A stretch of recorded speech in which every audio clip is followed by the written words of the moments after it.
Hello बच्चों, आइए इस प्रश्न को पढ़ते हैं।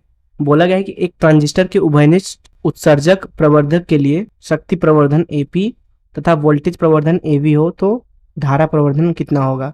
पहला ऑप्शन है एपी गुणे एवी, दूसरा ऑप्शन है एपी भागे एवी, तीसरा ऑप्शन है एवी भागे एपी, चौथा ऑप्शन है वर्गमूल के अंदर एपी गुणे एवी।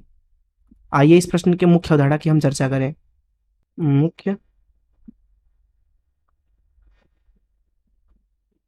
अवधारणा,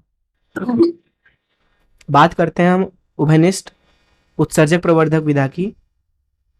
तो यहाँ पे हम बनाते हैं उसको। मान लीजिए हमारे पास में एनपीएन ट्रांजिस्टर है, क्योंकि अधिकांश समय में हम एनपीएन ट्रांजिस्टर का ही इस्तेमाल करते हैं, इसलिए उसी का उदाहरण लेकर समझ रहे हैं। ये हो गया आपका संग्राहक, इधर ये उत्सर्जक है और ये इधर आधार है। तो इधर से आधार धारा होता है आईबी और इधर होता है संग्राहक धारा आईसी और इधर उत्सर्जक धारा है आईई। जो यहाँ पे उत्पाद होता है वो इधर से लिया जाता है, अर्थात निर्गत जो है आउटपुट वो इधर से लेते हैं, इसलिए यहाँ पे जो निर्गत धारा है वो आईसी है। निर्गत की तरफ मान लीजिए कि जो प्रतिरोध है वो आरओ है, तथा यहाँ जो निवेश होता है इधर से देते हैं हम। अब देखिए जो निवेश है उधर की जो धारा है वो आईबी है, तो निवेश धारा यहाँ पे आईबी हो गई। निवेश की तरफ से मान लीजिए जो प्रतिरोध है वो आर आई एन है। तो यहाँ पे निवेश विभव है वो मान लीजिए वीओ है, और जो निर्गत विभव है वो मान लीजिए, माफ कीजिएगा, निवेश विभव हम ले लेते हैं वी आई एन,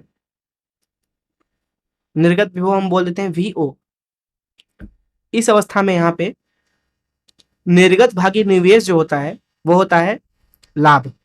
उदाहरण के लिए यहाँ पे धारा लाभ को बीटा से दर्शाते हैं और वो होता है उत्पाद धारा भागे निवेशी धारा। उत्पाद धारा आईसी है भागे निवेश धारा कितना है आईबी, तथा विभव लाभ जो होता है उसको एवी से लिखते हैं, तो ये हो जाएगा उत्पाद विभव जो कि है वीओ भागे निवेशी विभव जो कि वी आई एन।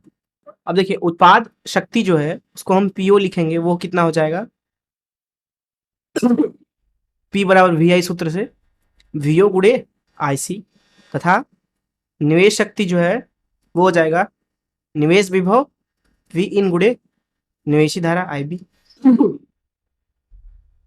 जो शक्ति प्रवर्धन होता है उसको अगर एपी से लिखे तो ये हो जाएगा कितना आपको उत्पाद में मिल रहा है भागे कितना निवेश दिया था आपने, तो ये कितना हो जाएगा वीओ भागे वी इन गुणे आईसी भागे आईबी।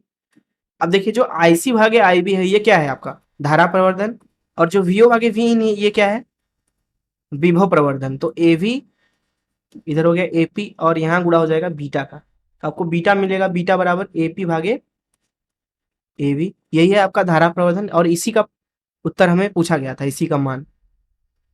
तो इसलिए इस प्रश्न का उत्तर बी सही है। मैं आशा करता हूं कि आपको इस प्रश्न का हल जरूर समझ में आया होगा। धन्यवाद।